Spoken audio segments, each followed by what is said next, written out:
Môre julle. Welkom by Crosstalk waar ons voor die kruis gaan staan elke dag.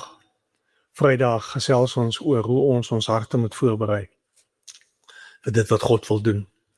En ek is besig om te preek oor dit wat die Heilige Gees mee besig is in Handelinge 2 en wat in mense se lewens en in die kerk gebeur het.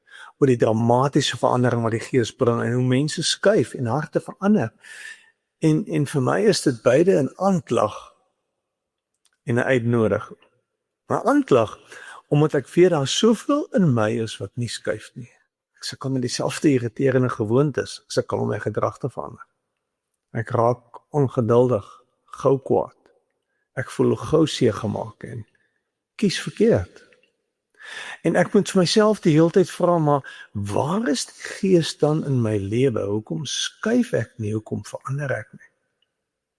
Ons gesels nou die dag met 'n vreemdeling op die stoep van 'n straatkafee oor die impak wat dit op 'n mens het as jy reis.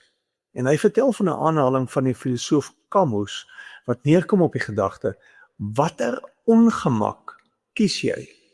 Die ongemak en onsekerheid van nuwe uitdagings en nuwe onbekende plekke, of die ongemak daarvan om te bly waar en wie en hoe jy is?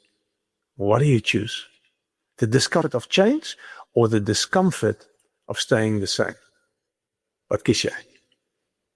Jesus het iets daarvan gesê as hy praat oor die koringkorrel wat in die grond val en sterf om 'n groot oes te lewe. Die keuse is, bly jy 'n koringkorrel of sterf jy om te groei? En ek dink dis die uitnodiging van die Heilige Gees vir elkeen van ons.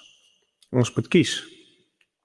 Die ongemak van verandering, om nie te weet nie en om onseker die volgende tree te gee, of die ongemak om met jouselfde issues en gewoontes op dieselfde plek te bly. Ek hoop as jy eerlik genoeg is, dan sal hierdie vraag sy eie ongemak by jou veroorsaak, soos dit in my wakker maak. Ek dink wat die Heilige Gees wil doen, is nog groter en meer selfs as dit. Søren Kierkegaard, filosoof, skryf eenmaal: to dare is to lose one's footing momentarily. Not to dare is to lose oneself. Kom ons vaag. Kom ons laat die Heilige Gees toe om ons binnekante te verander. Kom ons maak ruimte vir God om te werk. Mooi dag.